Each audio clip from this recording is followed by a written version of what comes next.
Alright guys, what's up and welcome back. We are here doing a little retro gaming talk. We're going to go ahead and let the audience, we're going to let the audience build up just a little bit while we get everything ready. We got our new kitty in down there. Haven't named her yet. We're still trying to figure out what to call her. She's a Bengal kitty. So she's really cool. We love her to death already. But again, we're just going to build up the audience for just a minute here while we get everything set. You guys are hopefully having a good day. So, hope everyone's having a good weekend.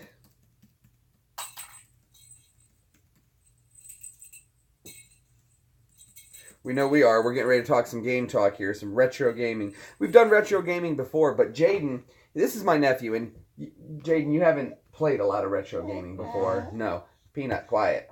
Stop it, Bubba. So, a lot of this stuff here is pretty new to you. Mm-hmm. Like, you're familiar, I'm sure, with the PlayStation, right? The original PlayStation. Have you ever seen one of those? Yeah. Okay, and the PlayStation 2 and Xbox you're familiar with. PlayStation 2. So PlayStation 2, which we have one in there as well, he's kind of familiar with. I played it whenever I was, like, really little. Uh-huh. Yeah, it is. So, it's cool. I played, like, Grand Theft Auto. And how old are you? You're, what, 12 now? Yeah. 12. So 12. So, Jaden was born in, what, 2004? 2004. The end of 2004, right? Yeah. So 2004. He doesn't remember a lot of these systems. GameCube, I would imagine, would probably be like one of the most familiar game systems that was out, just being released when he was born. Yeah. So we're gonna go over them. We're gonna go over some of the games, some of the new stuff we've added to the series. He loves you, so he's just gonna sit on you. You guys got that kitty in the background running around having a good time. Hope you guys are enjoying that. Again, we're just letting you guys get a little time to build up. But we're going to get started here in just a minute anyway. So that's what we're going to do. Hold on a second. We're almost done. You got the ball?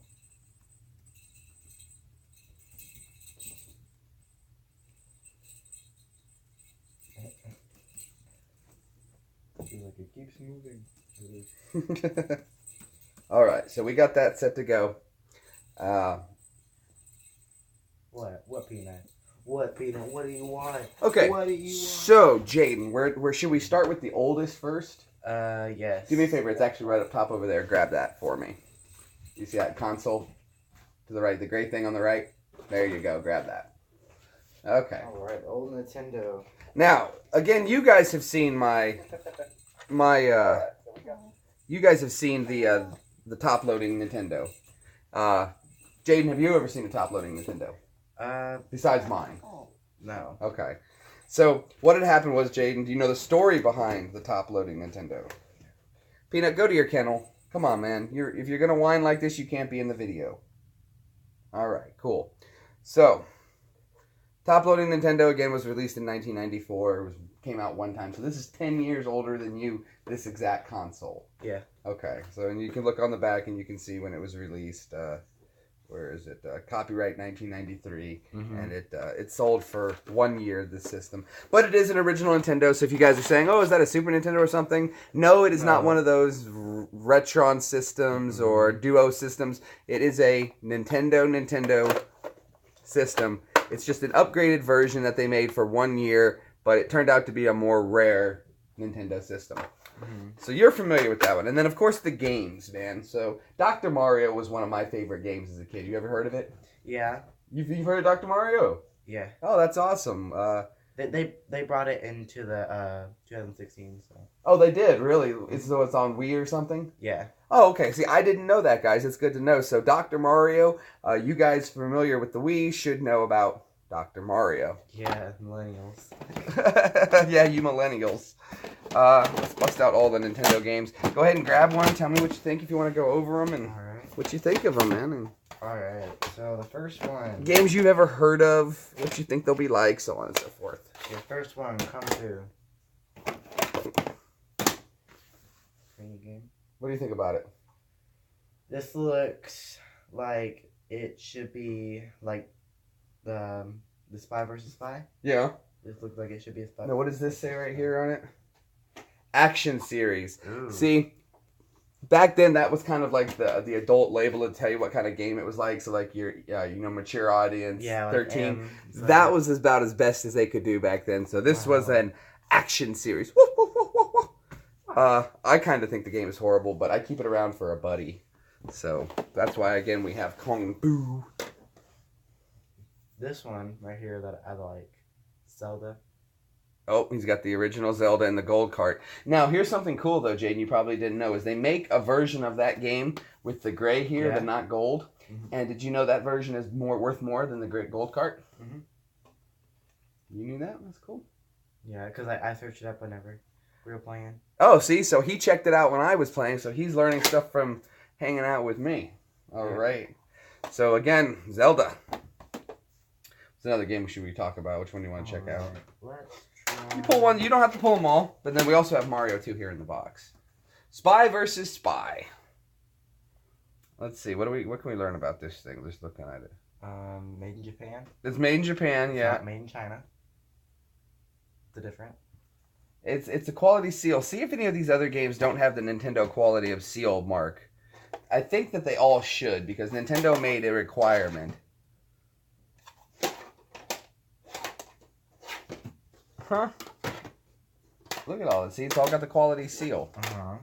Now, all of these have the quality of seal, but what's odd is that this cartridge does not have a Nintendo quality of seal. Does it? But no, it doesn't have it on it. Oh, it does right there. Yeah. It does have it. It does have it. They just moved it. It's up there. So I do believe all Nintendo games had to be approved by Nintendo because they didn't want the same thing happen. What happened was is in the 1980s, late 70s, early 80s, Mm-hmm.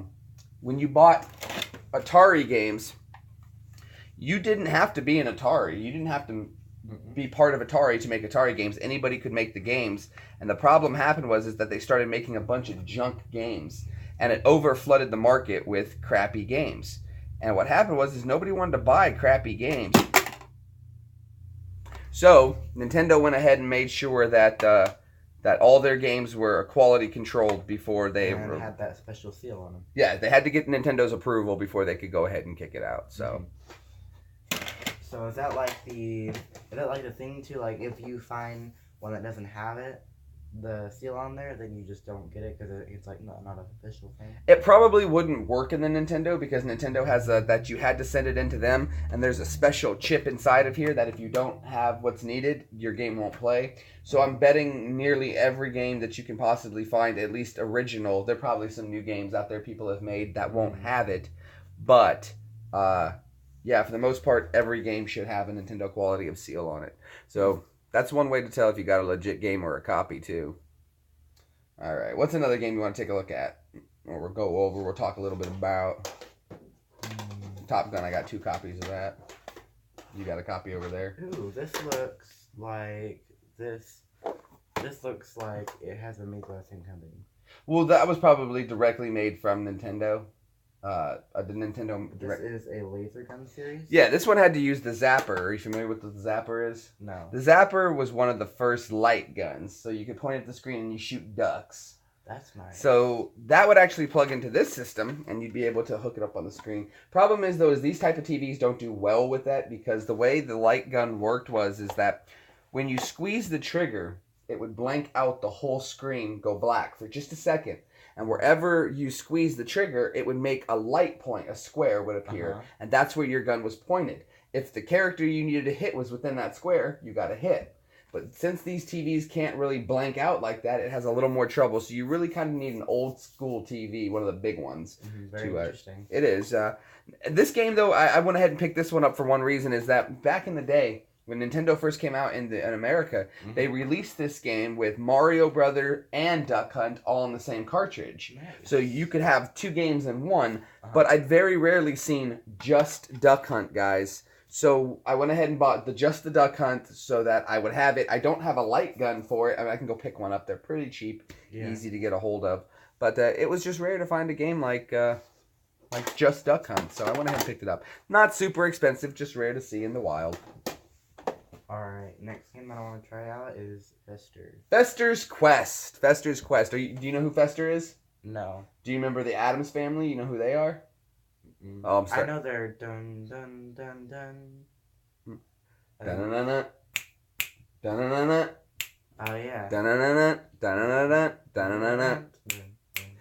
right, so Fester's Quest is a game which usually when you see Sunsoft, it's made a company called Sunsoft made Fester's Quest. It was one of my favorite games as a kid. It is wicked hard to play.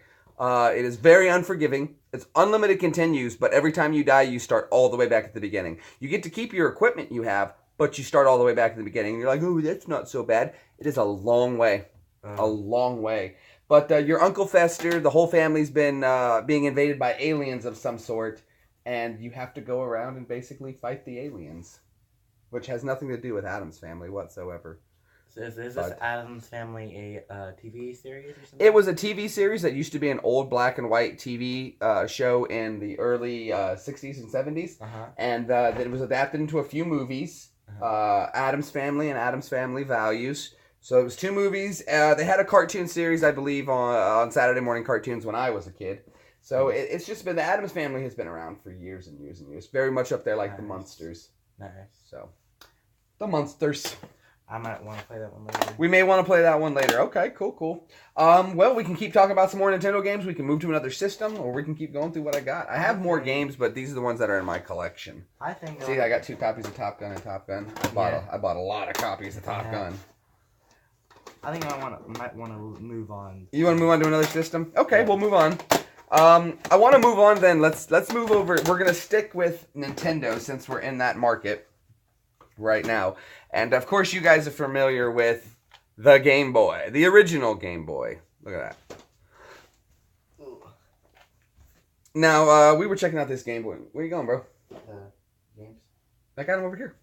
Yeah. So the original Game Boy, which was released in 1989. So I was 4 when this came out. Now I remember a Game Boy. The first time I played a Game Boy was, I think we were flying down to Florida to go see Grandma and Grandpa Young. And I didn't have a Game Boy, but there was a boy on the flight, an older, maybe like 16-year-old, 17-year-old, and he had one. And he let me play it, my first Game Boy game. And it was Teenage Mutant Ninja Turtles game. So that was my first game playing on the Game Boy, which, guys, I went ahead and the picture's a little messed up, but I got the first game I ever tried on a Game Boy game, which was Teenage Mutant Ninja Turtles here on Game Boy. And I want you guys to see something. It's pretty amazing for the technology what they were able to do, because this was a Nintendo game, and there's the size comparison. So small. I know. You get 1, 2, 3, 4 of these into one. And maybe like half of one in the middle. Maybe half of one in the middle. But we've picked up some new games, so I figured we can go ahead and talk about it while we're talking about the Game Boy. The Game Boy is pretty simple, guys. You know, there's really nothing super special about this Game Boy. It sucks up batteries like you won't believe. It does take 4 AA batteries, as opposed to the new Game Boy Colors, which take 2. So it uses a lot more power, but... it's kind of like our cell phones, like our games on cell phones going to be.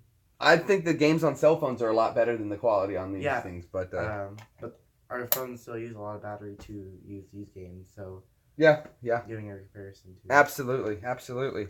So like I said, we've picked up the Teenage Mutant Ninja Turtles.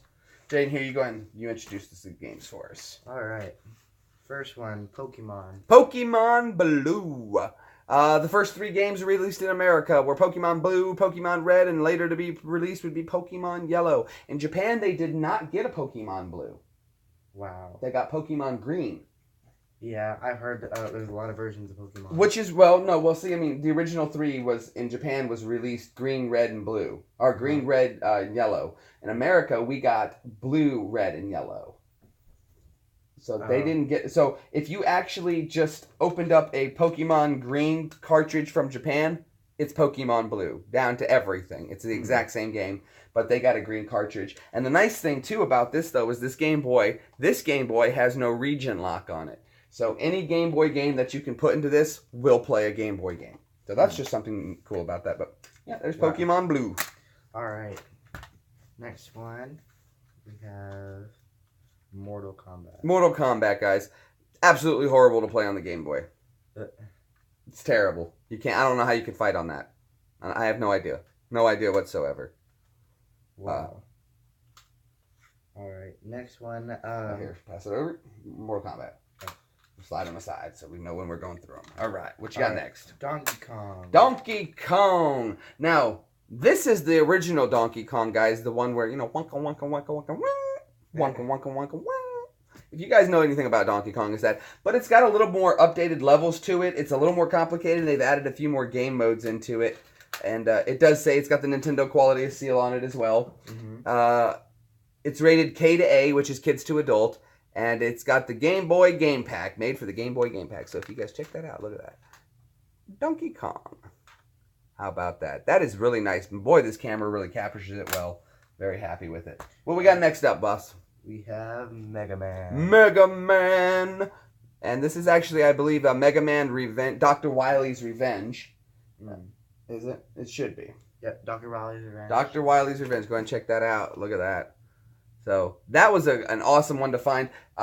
It's not a rare game or hard to find, but it's still really cool. And everybody loves Mega Man. You know, Mega Man was like, that was like the Assassin's Creed. So he like gets really big or something? No, you would think he would get big, right? Mega Man. Yeah. But he was actually a robot made by Dr. Bright or Dr. Light. Uh-huh. And he beats the bad guys and then can absorb the powers of the bad guys to become like Tree Man or Wood Man, and he gets wood powers. So it was kind of like Kirby and Dreamland. Sort of like, kind of like Kirby and the Dreamland, where Kirby can absorb powers. But the thing about this Kirby is I think that this is the original Kirby, so you can't absorb powers. There is no power absorption. You just inhale, pick them out, and that's it. And you can fly. But that's really it. So that's the original Kirby game. That is the original Kirby game. I think Kirby was first released on Game Boy, and then it was later ported to other systems. So to get a copy of Kirby, I was very excited to get a copy of Kirby on Game Boy. Cool. All right. The newest one we threw into the collection, not to be mistaken, is Donkey Kong Land. This was a late release in the Game Boy's life cycle. It was never really, I guess, meant to be played on the original Game Boy, although it still can be. I do believe this was meant for more like a Game Boy Color. What year was this one released? If I can even find a year on it. It's trademarked. I don't think I'm going to be able to find it on here. But, and I made a tool to beat Nintendo's little lock here. It's a special kind of nut. And I made my own tool to beat it. And all I needed was a plastic pen. So you open it? Yeah, you can open up this cartridge. It's no big deal to do. It's really easy. All right, and last but not least, we've talked about it before. But this game is unique. This is Final Fantasy Legend, which has absolutely nothing to do with the Final Fantasy series. However, though, it is still considered very much a cult classic game. Lots of fun to play. Same style, but completely different altogether. So, Final Fantasy Legend. Okay, so that wraps us up in... Oh, you're fine. That wraps us up in the Nintendo Game Boy section. All right. So we've covered Nintendo. We've covered Nintendo Game Boy. Now, Jaden was talking to me as we were setting everything up, and he was saying that he has never seen a three-pronged controller like this. So I was telling him that he was like, what's the name of that? Is that a three-pronged controller? I was like, no, it's just a controller for the Nintendo 64. So I'm going to do something real quick because he's a millennial. Let's see. How do you think you would hold that for gameplay? Like this. Like that? You would use it like that? Okay. You would be completely wrong. You like to do it like this or something? No. You don't? No. Like upside down? No. Backwards? You got it right there. You're holding it right now. Oh. So, this was the first thing to introduce the trigger. So there's the trigger on the back right there. Maybe you guys can see it there better. So there's the trigger. So, you would hold it like this. Okay? And then your hand would kind of sit in this position. So you'd have this finger to work these buttons. Mm-hmm. This would cover this up over here. You got your finger underneath here for the trigger. And then when you need this, you slide your thumb over for other things like that. Or you can slide over here real quick. You do this. Like this. Yep, this one hands up here. Thumb works these buttons. This covers this bumper. You can reach this finger up to hit this bumper if you need it. No, like for this one, like if you wanted to use the left bumper. Oh, I have to do it. There you go. You got it. You're holding it perfect. I would have to do it like this. You would have to do it like that. Because normally, like, you would hold a regular, like, Xbox controller like this. But this controller is not like that. Like, this would be, like, you have to hold it like this to, like, do it. Oh, see, this seems really comfortable to me. And since you only have one stick, and then when you need it, you just slide your hand over. Just like that.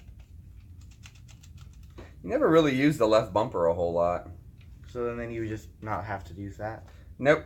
So that's pretty much it. Now, here's something cool too about this controller. You see that slot down there? Is that a game slot? Is that a game slot? You would think maybe. What it actually is it's your first time. This was the first memory card. They didn't have memory cards. So this would have been one of the first memory cards released. And what you would do is you would just insert it into the controller and your memory card it up. But the thing about it was really cool is that the first time ever you could play your game at your house, save it onto a memory card, and go to a friend's house if he had the same game, just plug it and in. keep playing your game at a friend's house. Wow. But they didn't stop there. They made so many more accessories for this. Now, I sold the Rumble pack. So there used to be, when game, you know how sticky they rumble? Yeah. Controllers didn't used to do that. Yeah, I know. This was the first one to do it. And what they did was they built a pack that clicked into the bottom that would shake. And you had to put batteries into it. No, not this one. This one, Jaden, is very, very special. This is the Nintendo transfer pack for the Nintendo 64. So what you would do with this one is you will plug it up into this system, or into the controller. Okay. Bam. It's in, right? Mm-hmm.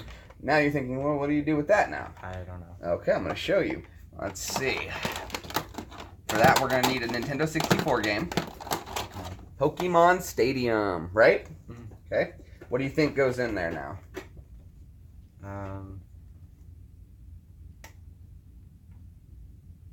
No. I'm not sure? No. Check this out. Yeah, those games. Because it said Game Boy on the back of it. Yes, it does. Nice. So, you can train your Pokemon here on your Game Boy, and then battle them on the big screen on Pokemon Stadium. Wow. And because of this setup, there's a capable way of teaching Pikachu Surf. Which Pikachu normally didn't learn Surf. No. But with this setup, you can teach Pikachu Surf legit, so that you can have Pikachu in yours to surf. Any Pokemon game usually would work. I don't know if the newer stuff would. But there you go, Pokemon Stadium. Okay, so since we've already talked about Pokemon Stadium, you can go and pull that one out. We're gonna go right into the Nintendo 64. So Jaden is checking out for the first time his Nintendo 64 controller, which I think is very comfortable, form-fitting to the hand, lots of fun to use, and it was a great system. Who didn't enjoy Nintendo 64? But I guess we're just gonna keep moving through the years here. So here's the Nintendo 64, the actual unit itself, which you guys have seen. It's got the big bulky box in the back for the power unit, and it's got the AV cords out there. Now, here's something unique about this system. What do you think about checking that system out, Jaden? Well, this was mine. I got one of these in 1996 when they first came out. Uncle Sean bought me one, Josh and I, for Christmas, and we were excited about it. We loved it. First system to have 4-player ports. Mm-hmm. All right. It had, excuse me. It had, what's this in the back? Is this a... That's for power. Okay. That's your power adapter. This is a multi-out. Your audio video cable. Okay. Yeah, go ahead. You got memory. Open it up. Oh, there you go. There you go. Oh, and we got the expansion in there. Now, see the red expansion pack, guys? Right there. This is the original that came inside of it. Okay? So, this is called a jumper pack. So, basically, it was just your RAM. This was your RAM upgrade, so you could play certain games. There were 13 games that required you to have this, and it improved 11 more. Okay. So, what you would do is you would pop the original one out, insert the new one, and you go from basically... Pop it back here? Yeah, if you can get it out. Usually you have to have like a knife or something to push it up, or a key or something like that. Oh. Hey, hold on, let me see if we can get it up. Find me, let's see. I don't know, I need something flat. Yeah, let's go ahead and pop it out real quick. Grab me a little butter knife, Jay. Either way, I hope you guys are having a good time enjoying this. Like, share, subscribe, helps us out. Really do appreciate it. Big thumbs up if you're enjoying the video. I know I am. I'm always having a good time hanging out with you guys. Talking about some retro video gaming. And who doesn't love retro video gaming, you know? It's a lot of fun. Fun to play. Fun to watch. Alright, so. We got the butter knife, huh? That doesn't need to be a butter knife. Not a butter knife, but it'll do. There we go. So that pops out. Let's get all this gunk out. There you go. So there's the memory expansion pack. So you can see right there. That comes out of in that slot right there. So I keep the original just to have it. The expansion is obviously worth more. It was harder to get these because you had to buy like Donkey Kong Country 64, Donkey Kong Land 64 to get one of these. And then they did sell them aftermarket, but they were like $40. So it really wasn't worth buying just this. So a lot of the times people just have these in there still, which it's really rare to find somebody who didn't get an expansion port for their Nintendo 64. But of course I've got one, and I wouldn't play without it. But I keep the original just to have it, so you know, as many people have the original or have the expansion port, quite a few don't have the original jumper pack. So I keep that one on hand. All right, so we've gone over the system. You've seen the funky controller. Let's go ahead and talk about some of the games. Right. We covered Pokemon Stadium. You guys know all about that. Jaden, the game you were holding in your hand was a revolutionary game. It changed the way people played gaming. It changed the way we played multiplayer mode. And it was one of the first-person shooters where you could play against other players in a battle. So this would be like the precursor to all those Call of Duty games and online gameplay. Can you guys... Wait. We missed something. We missed something, Jaden. Completely missed something, guys. Ooh. There's another port. What does this port do? Let's see. There's a port down there. You saw Jaden just take it off right down here. Yeah. So from right there, we remove the port and it exposes that. Right here. Yep, right down there, guys. Now, to use that port, to get the equipment you need to use it, you're not going to get it. I'm not going to get one. Jaden will probably never see one in his life. No. Because what that is used for is an expansion pack that they made for this system.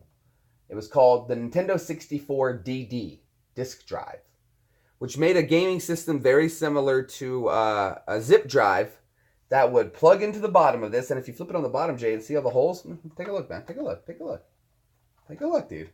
See the holes right there? Mm-hmm. This was made to sit on top of another system and link in through this port.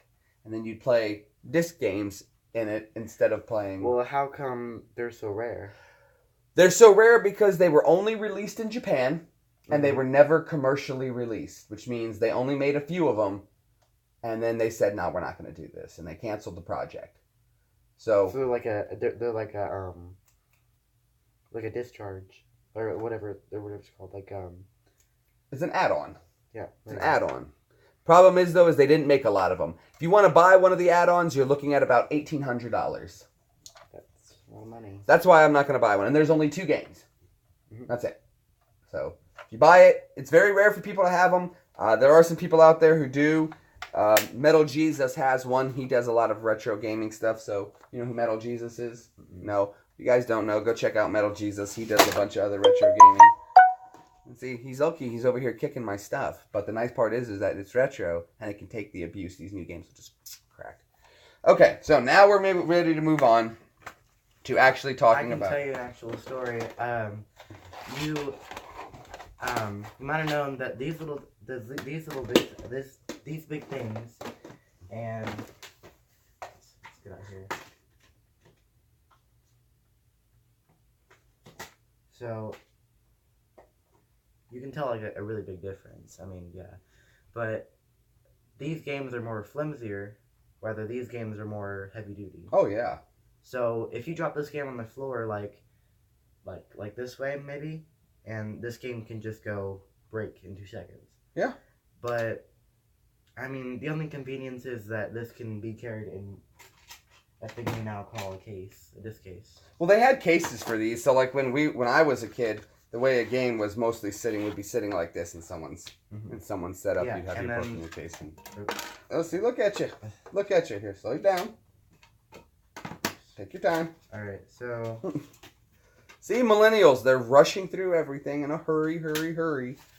So, yeah, these would come in this, rather, those would come in packages like that. This is a little vinyl sleeve. Yeah, and this comes in a something like this. Because we all know. But would you take a video game and go, can't hurt these things. You don't hurt these things. They don't really break. Yeah, but if you did this to that, then that would probably I wouldn't. happen too soon. I would think you would probably crack it or scratch it or something. Or one of the pieces would. Look at that Mario 2 in the box. Anyway. Alright, so. Battle back to that game we were talking about. What game is it? That the revolutionary game. If you guys haven't guessed it yet, and you didn't know, you are correct. It is 007 GoldenEye on Nintendo 64. A must-have for every gaming collection. A must-have for every gaming collection. Jaden, have you ever played that game before? No, I haven't. He's never played it before. Okay, so you don't know a whole lot about 007. No. Okay. Well, 007... GoldenEye. Yeah, the movie, based off the movie GoldenEye. It follows it along very carefully. There's a few things that it just kind of doesn't follow perfectly, but overall, I think it's a great game. A lot of fun to play. First-person shooter, pick up all kinds of guns. There's all kinds of weird unlocks you can do, like cheats you can put in. But like if you beat the game in a certain thing, you can play with a giant head.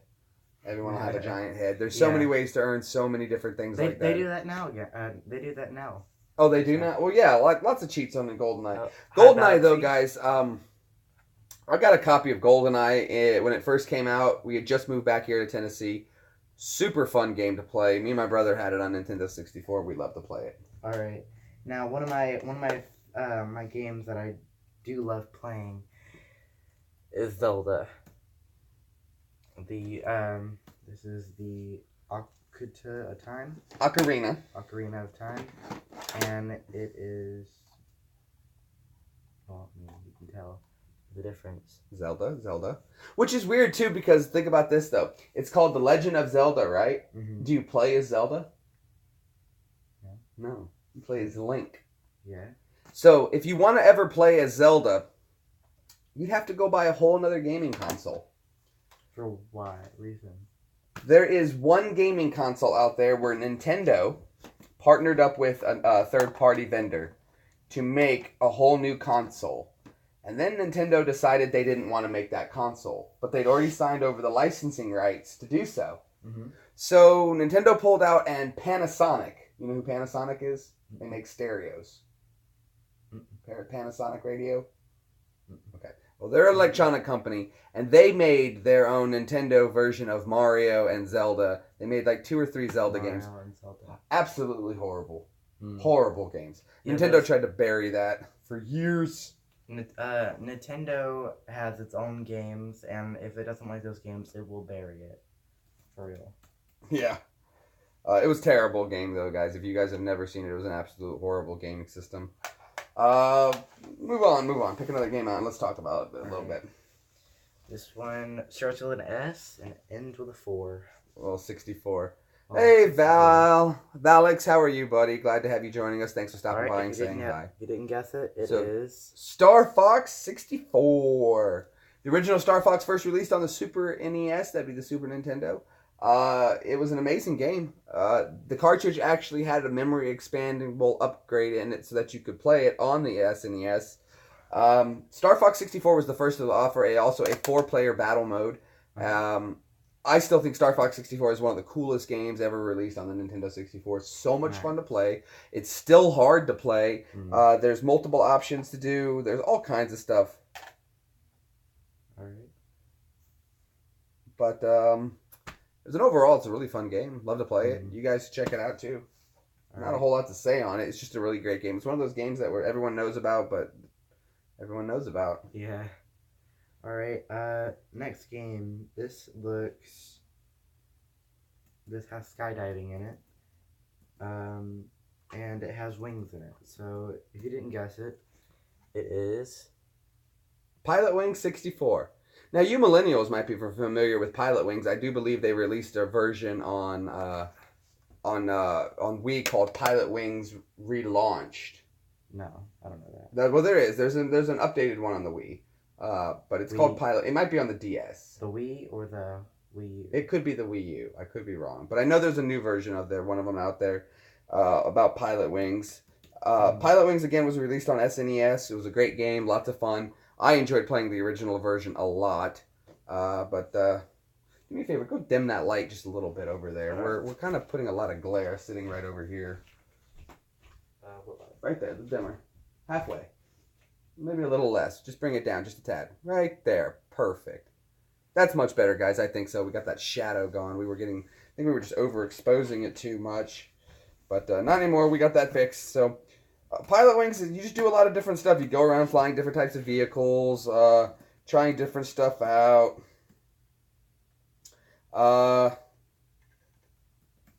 Playing different types of different types of aircraft that you can fly around. You got big hoppy legs, or you can do skydiving, or you can fly the little gyrocopter, or go hang gliding. And when you hang glide, you actually have to fly into the warm thermal air so that you'll get height, and the warm air will. There's science. There's no science. Yes, it's a very scientific game. It's more. It's not just goofiness. You do have a lot of wind speed you have to worry about. You can stall out. It's not like I wouldn't call it like a pilot simulating game, but if you were a kid, it's a very good way to get interested in. Yeah, nowadays they don't have very much like science and physics and stuff like that. Oh yeah. Like maybe you guys know millennials, like me, Minecraft and stuff like that. Mm-hmm. They don't have very much physics involved in it, and not very much science. They kind of have a little bit of science, but it's a little bit. Yeah. Yeah. Not much games have very much science and physics and stuff like that into it. Okay. So, do you like games like that though? Yeah, it makes it more fun to play it, because then again you can learn something else, but I mean you don't want to always like learn something else. Yeah, I mean sometimes you want to escape the hard. Yeah. Like if you were studying for books, maybe the last thing you'd want to do is go play a game about learning something. Yeah. I can understand that. You know, anyone can relate to that. Mm-hmm. All right, cool. Pilot Wings, again, one of my favorite games of all time. Love to play it. All right, last game. We'll skip out on this one. It's really nothing special. The only reason I have this game is it's for a friend. It's a hockey game. I just enjoy playing hockey. Who doesn't love playing hockey? So that's that one there. Just Hockey 99. Big fan of the Predators, though, so go Preds. All right, moving along. Okay, we're still in the Nintendo category. We're going to go through a little bit of everything here. So we come along next to the final that I have. I have an Atari, but it's not currently here, so we can't talk about it. But we have the GameCube, guys. Nintendo's GameCube. I do have a memory card for it, which I want to show you guys. Don't laugh at the size. If it'll show up. It's 4 megabytes. A 4 megabyte game card. And this will hold a lot of information for gameplay. But 4 megabytes is absolutely nothing. Now, the thing about the GameCube is that if you look on the bottom, there's a bunch of ports as well. So you see all those expansion ports on the bottom? Those were for other things that can be done with this system. So if you take off, like this one needs to come out, and this one needs to come out, and that exposes that adapter, and then you come out and that exposes that adapter. So there was 2 adapters that went into this game. One is for a Game Boy adapter so that you can add a Game Boy system so you can play the Game Boy games on it. Another one is that they actually did make the big thing that Nintendo took a big hit on this one is that they used the micro discs. Mm-hmm. So if you guys are familiar, the very small ones. But this system did not play DVDs at all. No DVDs. No DVDs? No DVDs. Like this? No, that's a CD. Oh, Look, a DVD would be a movie. Yeah, like a movie. So like the PlayStation 2, you could watch movies on, right? Mm-hmm. And the Xbox, you could watch movies on, right? Mm-hmm. Okay. This one you couldn't. No gameplay of no. And the CD is way smaller than that. Right. Now they made an adapter that they released in Japan that did play movies, but we did not get that release here in America. You can go pick them up if you want to, but it's really not. I don't think worth it. Well, you can buy them and have them shipped here. It's really expensive. Not really worth it to me. The Game Boy portion though, I do want to get because I think that's really cool to be able to play Game Boy games on here. This is kind of an all-in-one Nintendo system. It kind of replaced the Nintendo 64. It still had 4 ports. The memory card was still available, which is like, if you look at the Nintendo 64's memory card, and then you look at the GameCube memory card, it's a significant difference. So, look at that, man. Look at the size difference there. It's just, it's astonishing, guys. Astonishing. Wow. That's a huge jump. So Nintendo made some leaps and bounds in what they were able to do with their memory system and setup. No, don't walk on the computer, kitty. You guys want to say hi to the kitty? Look at her cute. How cute she is. Super pretty kitty. Okay. All right. So we've looked at some of those. Let's take a look at some of the Nintendo 64 games I have. I haven't bought a lot of, not Nintendo 64, GameCube games. We'll show you guys just what I've got. Again, though, the Nintendo GameCube had the very small CDs. Very, very small as compared to something like maybe a PlayStation game or a PlayStation 2 game. So you're looking at a size difference of about, that to that. Follow the game. Gone. Okay. But it was very, very small. For that, like, for instance, Resident Evil has to be put onto 2 discs. But it's still a lot of fun to play. I enjoy playing it. It's just interesting. It's a new twist. I think the GameCube I don't see so much as a very serious gaming unit. Like, a lot of adults did not go out and get it. It didn't carry over as well. Resident Evil Outbreak. Now, this game I still have yet to play, guys. So I think this is going to be the one we're going to pop in and play tonight, Jaden. I have not even played it yet, and I just got it. We just played Resident Evil 5. Yeah, we were just playing some Resident Evil 5 earlier, so we were checking that out, having some fun playing that. And then that's why we jumped over to Zombies to do a video with you guys. But we're playing some old Resident Evil, so we are going to put this one aside, because we're going to play this one tonight. Like I said, on Nintendo GameCube, I don't have a whole lot of games. I've got The Incredibles. I'm just wondering something here. I just noticed this. Okay, no, it is not. So there's The Incredibles. And then my wife is a big fan of the Mary-Kate and Ashley Olsen games, so we collect a lot of that. So, hey, Red Mustache Gaming, thanks for checking us out, buddy. Dual Star Interactive. We got all the stuff, but she likes these games. I don't play Mary-Kate and Ashley Olsen games, but what are you gonna do? Some people do like them, some people enjoy them. Whatever. All right, so we're pretty much. Oh, and I do want to show you guys one more thing. You've seen the Nintendo's. Have you ever seen a game? You played a GameCube before, right? No. Never played GameCube before. Well, that's the GameCube controller. Nice. So they kind of, if you notice, they got the analog sticks. It's very much like a Xbox controller, an Xbox. So it's really interesting setup. They got a good setup going on this one. I think they did a good job. The only thing I think is that there's nothing wrong with that is that they have those buttons. Well, again though, it's the same setup though. But look, so this one was just replacing these buttons. It's still 1, 2, 3, 4, 1, 2, 3, 4. So it's the same number of buttons. It's just the positioning is different. So we were just looking at the Xbox to the GameCube. I think that they're very close. This one does have right bumper and left bumper. This one doesn't. It's just the triggers. But when you're working here, it's still too easy to slide. It's got a good slide over, so you can just transition to the buttons really easily. I like this controller, and I never had a GameCube. I didn't get my first GameCube until 2008.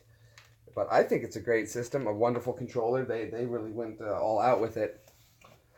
And now something else too. We were talking about the Nintendo based on the original Nintendo. You might be familiar with this controller, right? Okay, this is the original controller for the Nintendo. So this was, if you bought a Nintendo's back in the day, one of the original ones, this is the controller you got. You guys remember the square one? I do know that they use a lot of those on like very different types of merch in Nintendo. So like you would get like plushies of those.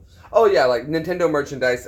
It's a very common controller. This was like the first type of, like the controllers before this were like joysticks with one button. This one offered a directional pad and 2 buttons. Oh boy.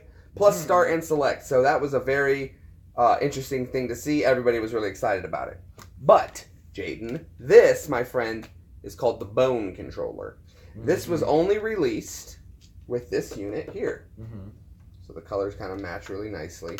And the idea was that they wanted to get away from that square shape and go to a more round shape so that it kind of fits in your palm a little easier. Because we're not robots, nothing's square. And if you hold onto this controller, like when you hold it, it does. It kind of feels like there's sharp corners. Yeah, there are very sharp corners. You really don't want to poke yourself with that, like. But this one has very nice, smooth, round edges to fit right into your hand. This feels way better. A lot more comfortable. Mm-hmm. Super light too. Super light. But okay, guys. So that's knocked out the Nintendo portion of our segment. And guys, I can't believe this one's more heavier than this one. Is it? Yeah. I would imagine so. A little bit older. What else Nintendo do we have to put away? We got the Nintendo 64. The GameCube. Where's the GameCube? Oh, it's right over here. So, all right. There's our 3 systems right here. Nintendo 64, and the original Nintendo. So we're gonna put those up and away. I'll pull all the games out, put those back, just to make room for the next stuff we're gonna haul on out. Controller goes there. We'll put the Game Boy away as well. Throw all the games back into here. Crikey. I just dropped all the games, but that's okay because they're retro games and they can take a beating and keep going, and you don't have to worry about a bunch of stuff breaking. You know, you could drop these things and like, oh, I dropped it in a puddle of water, just let it dry out and you're good to go. No worries. No worries whatsoever. We're going to put all the Nintendo 64 adapters and memory cards and other such things back into this system as well. And we'll go ahead and put some of these Nintendo games away. Again, guys, I love some of these Nintendo games. Some of these Nintendo games hold so much nostalgia. This is a hidden gem of a game. Nobody knows about Guardian Legend, but I do. I know about Guardian Legend. Guardian Legend is an awesome game. Bart Simpson versus the Space Mutants. Shadowgate, which is an awesome game. Gotta have the original Tetris. They made a lot of Simpsons games, actually, for the Nintendo. None of them were good. Yeah. Or very few of them were decent. Take this memory card out. It's going to fit. Kind of ruins the shape of the GameCube with a memory card that doesn't fit in the cube shape. But that's okay. That's okay. And we'll put this game in here. This one's actually for sale. I don't want this one anymore. I don't enjoy playing it. What are you doing? I'm trying to get some Zelda game. I don't have Zelda on there. You don't? Mm-mm.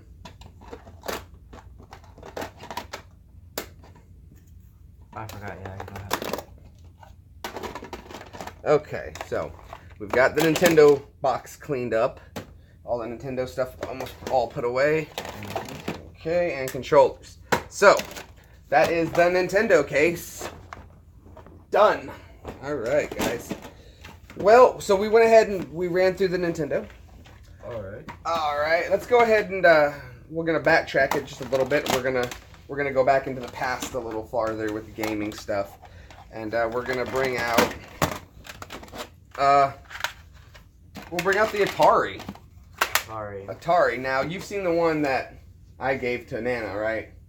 The system I showed you over here. That's what these play. Now, guys, we were showing you Donkey Kong on the Game Boy, and I've got the Donkey Kong Attack of the Killer Beefsteak Tomatoes. And we just planted some beefsteak tomatoes the other day. But there's the original Donkey Kong game. And then I've also got the original. This is a Donkey Kong on Atari. And then, my friend, I've got Donkey Kong on Intellivision. You know what Intellivision is? Is it like... No, not at all. Television would be Atari's rival that didn't stick around. So, it was a company that made some video game systems that just didn't stick around. I still want to find a Sears Super Video Arcade. That's really what I want to find. So, I don't collect a whole lot of Atari games. I've got a few. Atlantis, I only keep this because I don't know if it's Atlantis 1 or 2, and I won't know till I play it, and I just haven't played it yet. And, you know, the Intellivision I just like having because I have the Donkey Kong version. And then we got Porky's. So, if you guys remember the movie Porky's, I got Porky's. Little Porky's for you. 20th Century Fox Porky's. And then we've got Attack of the Killer Beefsteak Tomatoes. So if you guys remember Attack of the Killer Tomatoes, that's exactly it right there. Not a whole lot to talk about on these systems right here, these games. They're very simple, very basic, almost trivial games. Now we're going to move on to the next. What's up, Caleb? Thanks for tuning in, buddy. We're here doing a little bit of retro gaming talk. Caleb, my friend here, he's from Australia. Nice. So he's on the other side of the earth right now. It's pretty much getting ready to be the next day for him. So it's already tomorrow for him. Wow. So we're going to talk a little bit about, obviously, the Sega Genesis. And this was another first system that I got when I was a kid. I got one of these in like 1993. What are these? Okay, so What is this? volume button. This is the volume. This is one of the first systems that offered that you could plug a headphone port into, so you didn't have to bother your mom or your dad when you were playing. They didn't even have those in there, did they? No headphone ports. Wow. So this was the first system to have a headphone jack and then volume control on it as well. The power button, nice and smooth power button. Reset button, again, nice and smooth controls there. Nice. Sega Genesis. Now, the thing about the Sega Genesis is that it too has a port over here. Right there. You gotta be a little brazen with these systems. They're not weak systems. They can take a beating. So, what that was is that was an expansion port for the Sega CD, Sega Saturn add-on and stuff like that. It's not Sega Saturn, Sega CD add-on. So the original Sega Genesis was built with the idea in mind that they would be doing an add-on for this machine. It looked, was it new?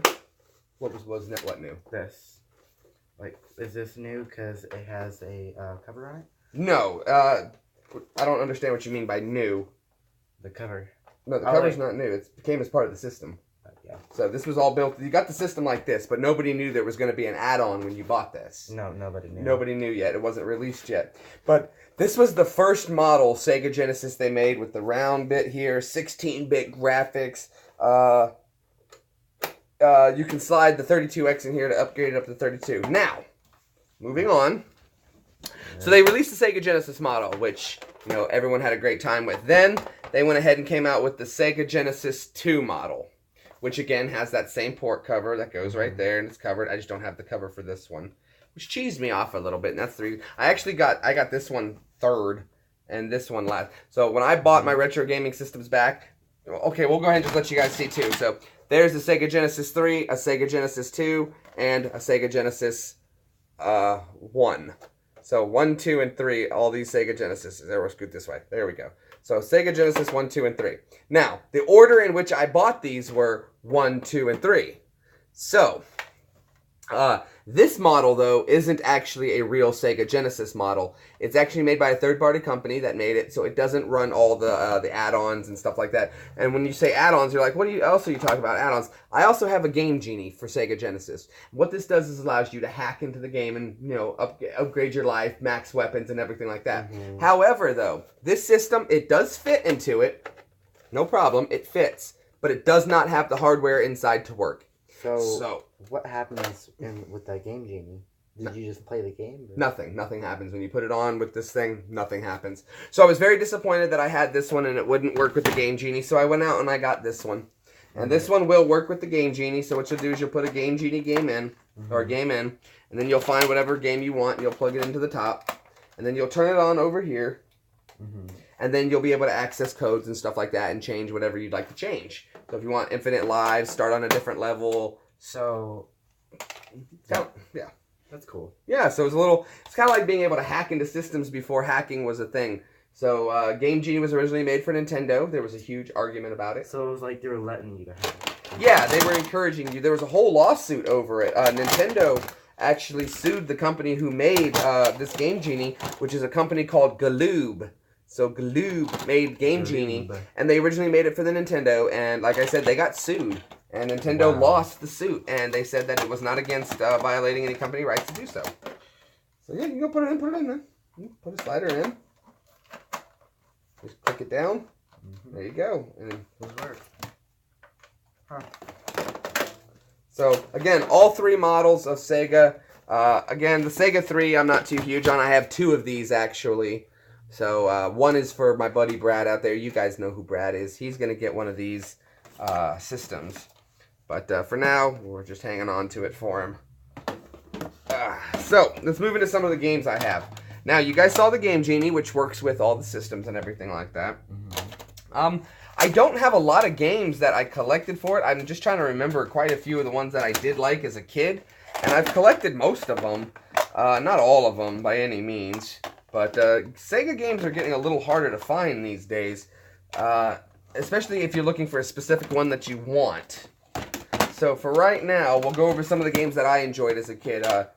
Jaden, I'm going to tell you though, man, this game right here is probably one of the greatest games you will ever play on the Sega Genesis. I looked at it. You looked at it. So if you guys aren't familiar with Starflight, Starflight, guys, is a great game. It's huge. It's an amazing, expansive world. This would be the original No Man's Sky before Did you play that? Didn't you play that whenever on the TV? Oh yeah, man. I love this game. It's a great game. We get to fly around the planets and the stars in a huge galaxy. Tons and tons and tons of fun to play. It's one of my favorites to keep. Play that tonight. We might play that tonight. Yeah, we should. We should play some Starflight, and we could hook up the Game Genie and get some codes. Which I think I already did for my game. I gave myself unlimited money. How do you put this in the Game Genie? So go ahead and put it together, just like that. Click it. Click it together. Push. Push, Millennial. There you go. And that would go inside the unit. So, how would you access these codes? You turn when you turn the system on. So you'll put it into the game. When the game first starts up, it's going to take you to a menu. And then you put what codes in you want, and then you hit end, and then it'll start the game with those codes loaded. So so when you take this out of the pack, we just regularly have it? Well, what you would need to do is you would save whatever you got. Say like you wanted $10 million, right? So you put the code in, you save that you have $10 million. Then when you turn the game off, remove the Game Genie out and put this game back in, you still have $10 million. Nice. But yeah, so any changes you can make. So that's just something but like if you were playing like Toy Story, which does not have a save feature, and you wanted to start on a certain level with 50 lives, you could put the codes in to have 50 lives and start on this level. Then you would start on this level. But once you turn the system off, this doesn't have a built-in memory. And that's what this means on the side, is that there's a memory, there's a battery inside of it. So that yellow on the side tells you there's a battery in here. And that's why the cartridges are different sized. So the yellow tells you there's a save feature on the game, which I only have a couple games that have these. This one I'll eventually have to take this apart, and I'll have to take this game apart and eventually put a new battery in it. So you have to take it apart? Eventually to put a new battery in it, yeah. Someday the battery will go dead and you won't be able to save your games. So, what about the Game Genie? The Game Genie? No, you don't need nothing special in there. So what about the power? Power button, it gets its power from the unit when you plug it in. Yeah. Alright, so another game, some other games. Let's move on to some other games that we've got for the Sega Genesis. This one's actually Brad's. I gotta get it cleaned up and working. I promised him Mickey Mouse's Castle of Illusion. So there it is right there. Oh boy. Sorry, that's the new Galaxy phone going off. We got Aladdin, which is one of my favorites. As soon as I bought this game, I brought it home from the game store. I put it into the Sega, and I beat it in about 20 minutes. But it was still a lot of fun. Tiny Toons. My wife is a huge fan of Tiny Toons, which is why we probably have... yeah, it's over. It should be over there. There should be another Tiny Toons game around here somewhere. There it is. There it is. So, she's the fan of Tiny Toons. So, when we saw the game Tiny Toons, and it was one of the games she played as a kid, and I wanted her to get into retro gaming, so we bought her Tiny Toon Adventures on Sega, and then we also have Tiny Toon Adventures on the PlayStation, the original PlayStation. Do me a favor, where's the TV remote? Turn that TV off. It's completely glare behind us. There we go. Nope, you missed.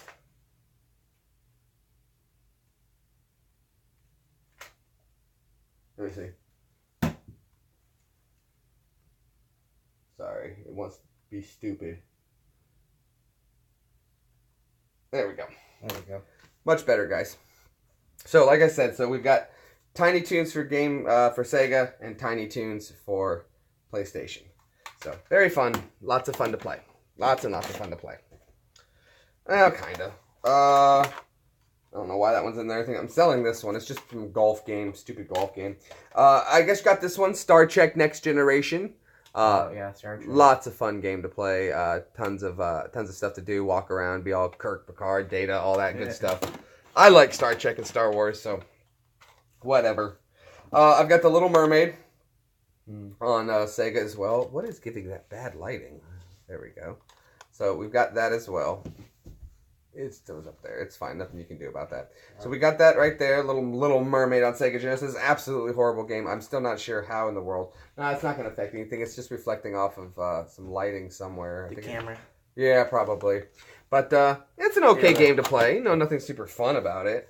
Toy Story, though, is a great game.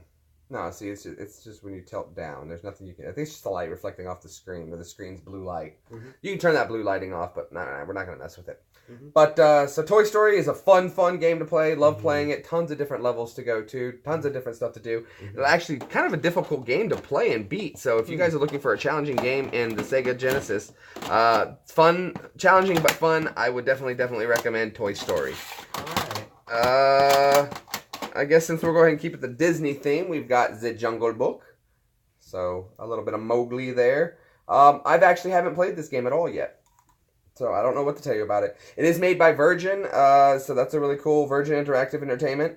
So, that's cool. So, the guy, whatever that guy's name is, maybe you guys will know. Go ahead and comment below if you know what that guy's name is. I don't remember. Like I said, the Pebbles Beach Golf. This label's been removed, but it's an old WWE wrestling game, so... Yay, WWE wrestling. The Game Genie, of course. And there's one more game around here. One more game in a box. There we go. There's some more games over there, too, if you want to grab those in the cases for me up top. If you have a Sega Genesis and you don't have Sonic 2, you're hurting. You're hurting bad. So I got Sonic 2 complete in the box. Sonic 2. Yeah. Sonic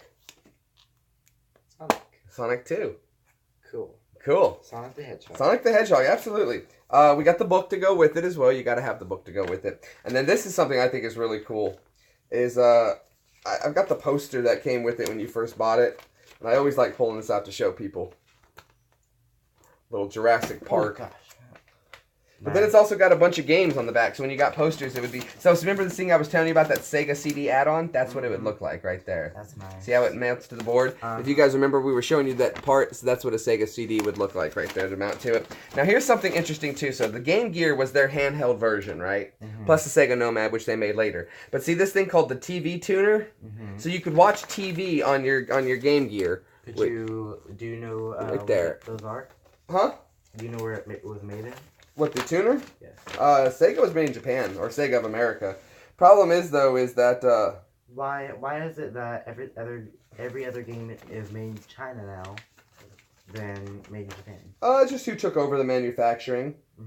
So here were some Game Gear games. Genesis games. Echo the Dolphin was great, and they ported it over to... Home Alone.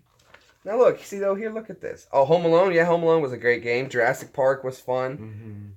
Roadrunner, yeah, Roadrunner looks like a fun one. NFL 94 football. Spider-Man versus Kingpin. Yeah, and that was again on Sega CD. A lot of the Sega CD games, unfortunately, were not that good. Final Fight was good. Do you know where the Game Gear and the TV tuner are? You can get one of those. I do know where to get a Game Gear and a Game Gear TV tuner. The problem with the Game Gear TV tuner is, though, guys, is that TVs no longer use that type of signal. Yeah. So it's all digital. So, unfortunately, a Game Gear TV tuner is absolutely useless. You can buy them and hang on to them if you just want to have them for your collection, but they do not work anymore. They're absolutely useless. But I still want to get one. Just because I never had one when I was a kid. I had a Game Gear, but I didn't have it for a very long time. I almost bought a Nomad when I was a kid. A lot of these game systems that are weird and rare, I had quite a few of them, and I didn't realize they were going to be worth anything, or I would have kept them. But, are we, can we go off these couple games and we can play maybe one? Well, we're going to finish up over the last box, too, and then we'll be done. Yeah. And we're going to be done. But, so checking out some of these games, too. Yeah, go ahead, man. So we got Risk. It's the classic board game brought to life on the Sega Genesis. I enjoy playing it. Nobody ever beats me in this game. If you guys think you have what it takes to come beat me in Risk on Sega, you let me know. We'll figure out a way to make it happen. Maybe I'll come show you guys how to play some Risk on Sega, at least. One of my favorite games. Pitfall, again, it's another game I have for sale. Got the book, everything included. It's just a remake classic of the original classic game. This one is not, I'm not so clear on what about.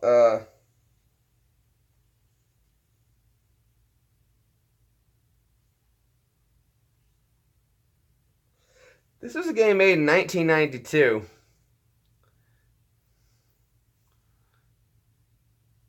It's called Hit the Ice, and it was adapted from a Sega arcade game brought to the home port, but I don't know a whole lot about it. They have a sticker behind it for $34.99 plus tax. So at one point, this game was worth some money. It looks like it was this was a rental one, and it does say the arcade hit, which I don't remember seeing Hit the Ice. But somebody enjoyed this one, obviously. Interesting game is all I can say. I played it a couple times. It's kind of weird to play. But I keep it around just because it's another hockey game to have. And as you guys know, I enjoy hockey games. Who doesn't enjoy a good old hockey game? Go Preds, huh? All right. But that's going to wrap up, I think, for the Sega systems. And that's good because we're going to move on to the last little bit.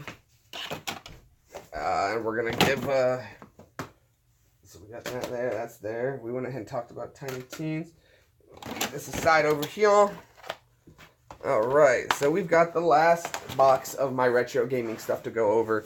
Guys, again, it's been a lot of fun hanging out with you. Hopefully you guys are having a good time and enjoying this. If you are, hit that like, share, subscribe button. Helps us out a lot, and we do appreciate it. Yeah, smash the like button. Smash it. Smash that like button. Smash it as hard as you can. Don't think about it. Just do it. Okay, so first off, we have the original PlayStation. Again, if you don't know, this was actually supposed to be the Nintendo PlayStation. Nintendo had a deal with Sony to make this entertainment system, and then they backed out of it mysteriously. And this was a big thing of Nintendo's, and Nintendo wound up kind of screwing themselves over by releasing a console to their greatest competitor. So there you go. Not a whole lot to talk about it. You guys know about the PlayStation. We do have the memory card to go with it, which is I don't know, like 50 memory cards in one, so tons of storage in here. Really great. Great piece of equipment. Works really well, even till today. It's transparent. Yeah, and it's clear, nice and clear. That was really cool. Everyone back in the day got really into clear stuff. Alright. We've got the PSP, which is no big deal. You guys are very familiar with PSPs. It's probably the newest of the retro gaming stuff we have in here. I used to have a PSP. Now, we do have the PlayStation 2 with the built-in monitor, which is very rare to find these days, but we still got one. And I'm rocking it. It still works great. Probably going to play a little Resident Evil Survivor on it later. Or what is this? Resident Evil Outbreak, which we never played before. So we might play a little bit of that on there and give it a try and play it on the monitor. Again, this monitor is really cool. Kind of heavy for the system, and this is a custom mounted model. So you have to completely remove the top of the PlayStation 2 and replace it with this. So really cool, lots of fun to play. Really heavy though, but still really cool, lots of fun. And we were saving, of course, last but not least, a system that needs no introduction. Oh, and here's something for you too. So I went and you have to get a PlayStation. There's the PlayStation memory card. And then I had to go get a PlayStation 2 memory card. So there we go. We got both memory cards so we can save on both of them. Then this memory card was actually really cheap. I bought it online for like $5 or $6. When you used to buy memory cards, you see the spot right here on it, Jay?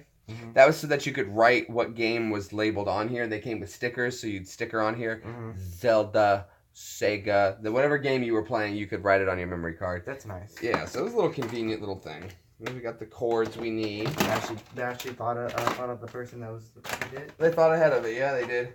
The video games we've got, I don't have a whole lot of PlayStation. Oh, and of course, you guys, we've got the original Xbox. I used to have one of those. We're still rocking an original Xbox. I still love playing this thing. This thing is fun to play. I had,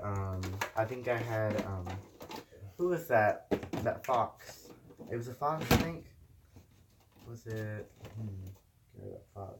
I had a game on here that I loved to play though. It was. Okay, which game? Do you remember? It was something about a fox, I think. You know anything about a fox? the Tales of Mr. Fox. I don't know. You gotta tell me, bud. I'll get up. Okay. So for PlayStation, guys, we have again, my wife is very much into Harry Potter. So if you guys are a Harry Potter fan, so is she. So we've got Harry Potter's what is this one? The Sorcerer's Stone. We got Harry Potter, the Sorcerer's Stone. I actually got to play this one. It's kind of hard, a lot of fun. Good game. Yeah, it's a fun game, little fun game. I didn't know that Harry Potter was even popular at that time. You saw Tiny Toon Adventures, so you guys saw that one. You're fine. We've got obviously Resident Evil 2.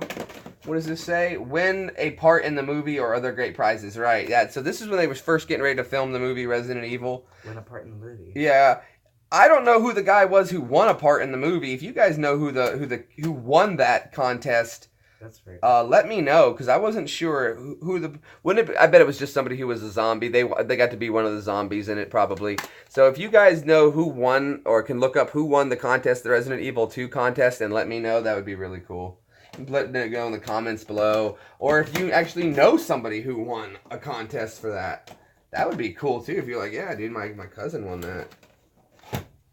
Let's see, and then I've got, and then I went overboard. I have 2 copies of Final Fantasy VII on PlayStation, but they're different copies because they're both greatest hits, or so they say. But one's got the black, solid black here, and then one's got solid black and green. So see how it's 2 different tops and bottoms? There's little differences, small differences. But I keep 2 copies on hand just because you never know when you're going to need another copy. You don't want it going bad on you. And discs go out, and this is an amazing game. So you don't want that to fail on you.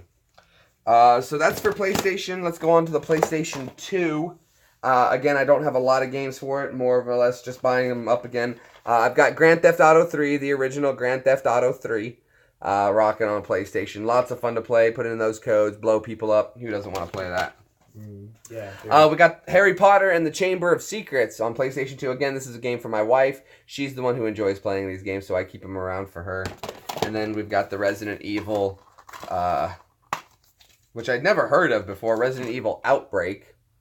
I guess you're playing as the people of Raccoon City during the outbreak, and you have to get out of the city and everything like that. Resident Evil Survivor was one of my more favorite unknown games. So that's PlayStation 2. I've got some more games, but I really don't have them around, just laying around. Moving on to the original Xbox, we've got The Hobbit. So, big fan of The Hobbit. This one, actually, I didn't buy this one. My buddy just had it for a long time, and when he decided to get rid of the system, I kept the game, and I held on to it for 3.5 years, and then I finally picked up my own. Now, it says this comes with a card. Trading card inside, and I would imagine it would have been in the book, but I don't see it in here anywhere.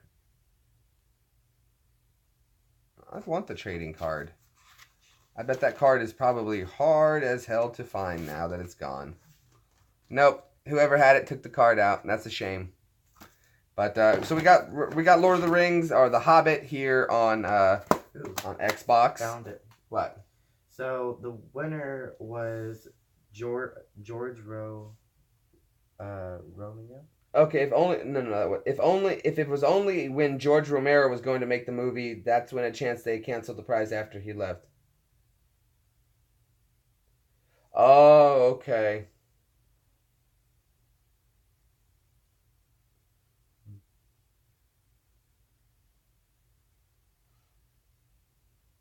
Oh, okay. Naming the contest winner. Kinji Fujiyoshi. So it was probably someone in Japan. So somebody in Japan won the contest for that, so thank you, Jaden, for looking it up. Mm-hmm. George Romero was actually somebody who was a big in the monster movie scene, and I guess that they had a contest for it, and cause I don't remember ever hearing much. They canceled it? I guess so, or that was the contest winner. So we got The Hobbit, the game. If you're going to have The Hobbit, you have to have Lord of the Rings. Again, this is another game I just recently purchased, and I have not even played it yet. So, and it's Lord of the Rings, The Two Towers. I haven't even put it in the machine yet to see if it works, but I really don't care. Got some cool stuff you can buy. Register your game online. So this is another game by EA Sports. It's a fun game, I guess. We'll know once we get playing it.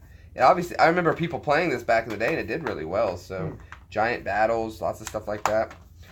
If you're gonna have an Xbox, you have to have Halo 2. Oh yeah, Halo's good. I got Halo. Who doesn't love Halo? I found this at a thrift store too for like $1.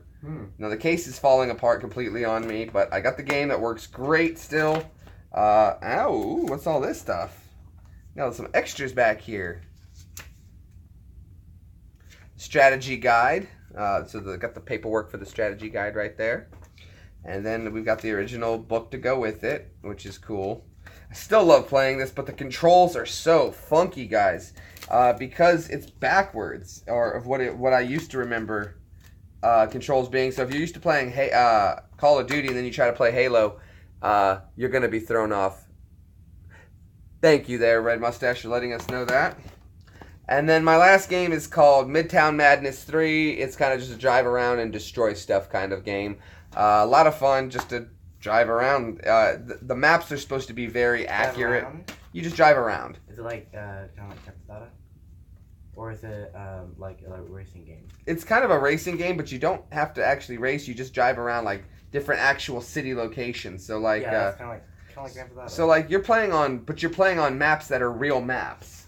So that's what the city. If you go to Paris, that's the actual city of Paris right there. Nice. So you drive around and you can see all the Arc de Triomphe, the Sacre Courrier, the Opéra Garnier, the La Madeleine, Tour La Eiffel, Paris de Charolais, Notre Dame. You go all over, but there's Washington D.C. You can go to. You can actually drive around there. Mexico. No Mexico. Oh. But there's some real players, and you can just drive around and destroy stuff. Nice. Go wherever you want. Wreck stuff to the best of your You'll abilities. learn some French while you're at it. No, not a whole lot of French. You'll learn geography, if anything. It'll show your way around Paris and everything like that. Guys, that's really wrapping it up for a lot of the gaming systems and retro. I've never done a complete where we've gone through everything like this, so I hope you guys enjoyed. And, there's a bunch of other controllers I have, and we're always adding more stuff to the gaming collection as I go on. But this is just something I do for fun, guys. I remember all these old games when I was a kid, and they were a lot of fun then. They're still a lot of fun now.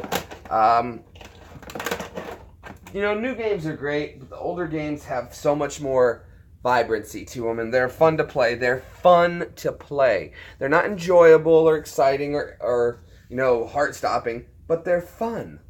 They're fun to play. That's the point. And that's the key to it, absolutely. Guys, again, thank you so much for stopping by and checking out this little bit of retro gaming with my nephew here, the Millennial. If you guys get a second, make sure you go check out his channel, Red Stash Gaming. He's been commenting in there, help you guys out with all the questions we've been having and coming up with. So if you're not familiar with him, Red Stash Gaming. I will have videos more uploaded. I just got to get everything ready. Also, just please like and subscribe and just hang out. Yeah, guys. So thank you so much, Caleb, everybody who's been hanging out with us and checking out all this retro gaming. Again, Jaden for Red Stash Gaming. That's Brad. Thank you so much for everything you guys do. If you guys ever want a shout out, please just throw in the comments that you want a shout out or contact me on either Facebook, Twitter, whatever. I'm happy to do it for you guys, and I'd love you to. If you guys want to see gameplay from any of these games, again, hit that comment button. Let us know what game you would love to see some gameplay with. Again, I don't have the Elgato game capture card yet. We're going to work on getting one very soon. When you guys show me that you want one, then I'll maybe put a little effort into getting one. And then we'll play some different retro gaming. But until then, Jaden, thanks so much for hanging out, man, going over it. We're tired of talking about games now. We want to play some games. Yeah. So you guys take it easy. We're going to go ahead and jump on here and play some video games. You guys have a great night. Thanks for stopping by. Laters. Yeah. Oops.